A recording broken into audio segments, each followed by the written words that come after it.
Cricketer হতে তামিম ইকবালের যতটুকু সাধনা করতে হয়েছে তার চেয়ে কম সাধনা ছিল না স্ত্রী আয়েশা সিদ্দিকাকে পেতে। আর এই আয়েশা সিদ্দিকাই এখন তামিমের বিপদে ঝাঁপিয়ে পড়েন সবার আগে। অনেক বাধা বিপত্তি পেরিয়ে অষ্টম বছরে গিয়ে পূর্ণতা পায় তামিম আয়েশার কৈশোরের প্রেম। রোমাঞ্চকর এই ৮ বছরের গল্প যেন সিনেমার কাহিনীর চেয়েও কম নয় কোনো অংশেই। তামিম ইকবাল খানের মতোই চট্টগ্রামের আগ্রাবাদের সম্ভ্রান্ত ব্যবসায়ী পরিবারের মেয়ে আয়েশা সিদ্দিকা। ভালোবেসে তিনি ঘর বেঁধেছেন বাংলাদেশ দলের সবচেয়ে অভিজ্ঞ ওপেনিং ব্যাটসম্যান তামিম ইকবালের সঙ্গে। মাত্র ১৫ বছর বয়সে আয়েশার প্রেমে পড়েছিলেন তামিম। এক বন্ধুর মাধ্যমেই দেন প্রেমের প্রস্তাব।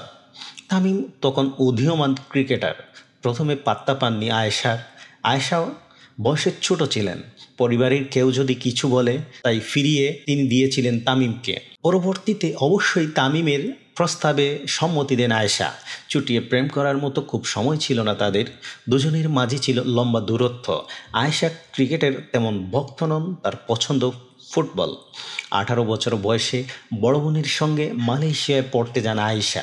আয়েশার বাইরে যাওয়ার সময় জাতীয় দলে সুযোগ পান তামিম। তামিম ও আয়েশার সঙ্গে দেখা করতে যেতেন মালয়েশিয়ায়।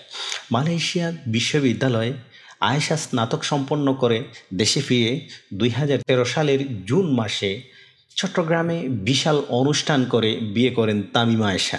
আয়েশা কিন্তু তামিমকে ভালোবেসেও ফুটবলের চেয়ে ক্রিকেটকে বেশি ভালোবেসে ফেলেছেন। তামিম ও আয়েশার এক পুত্র সন্তান ও এক কন্যা সন্তান রয়েছে। তামিম বলেন, আয়েশার মতো স্ত্রী পেয়ে তিনি সত্যি ভাগ্যবান।